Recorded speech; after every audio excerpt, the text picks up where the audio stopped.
नगरी के डूबने के दो मुख्य रहस्य। हिंदू धर्म के 4 धामों में से एक द्वारका धाम को भगवान श्री कृष्ण की नगरी कहते हैं। द्वारका धाम गुजरात के काठियावाड़ क्षेत्र में अरब सागर के समीप स्थित है। श्री कृष्ण की द्वारका नगरी के जल विलीन होने की कई पौराणिक कथाएं प्रचलित हैं। चलिए जानते हैं भगवान श्री कृष्ण की द्वारका नगरी के डूबने के पीछे क्या वजह थी। पंडित इंद्रमणि घनसाल बताते हैं कि श्री कृष्ण की द्वारका नगरी के डूबने की मुख्य 2 वजह मानी जाती हैं।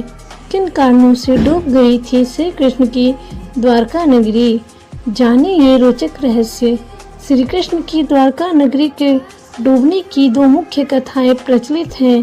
पहला कारण गांधारी का श्राप। पौराणिक कथा के अनुसार जरासंध द्वारा प्रजा पर होने वाले अत्याचारों को रोकने के लिए भगवान श्री कृष्ण मथुरा को छोड़कर चले गए थे।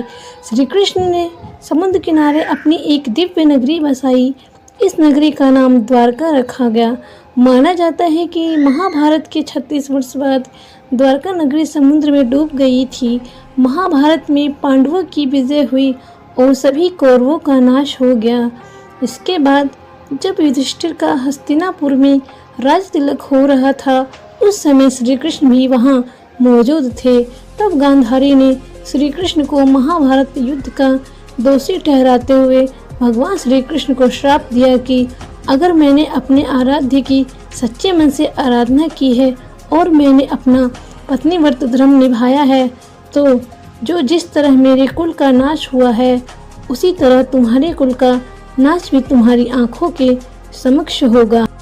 कहते हैं कि इस श्राप की वजह से श्री कृष्ण की द्वारका नगरी पानी में समा गई थी।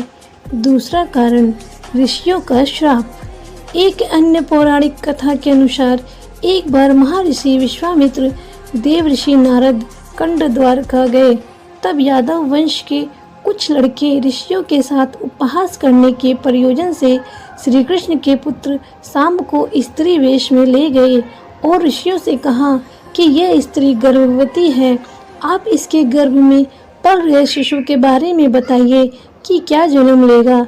ऋषियों ने अपना अपमान होता देख श्राप दिया कि इसके गर्भ से मूसल उत्पन्न होगा और उस मूसल से समस्त यदुवंशी कुल का विनाश होगा।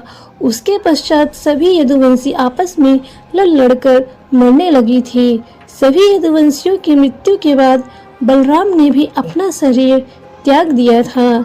श्री कृष्ण पर किसी शिकारी ने हिरण समझकर बाण चला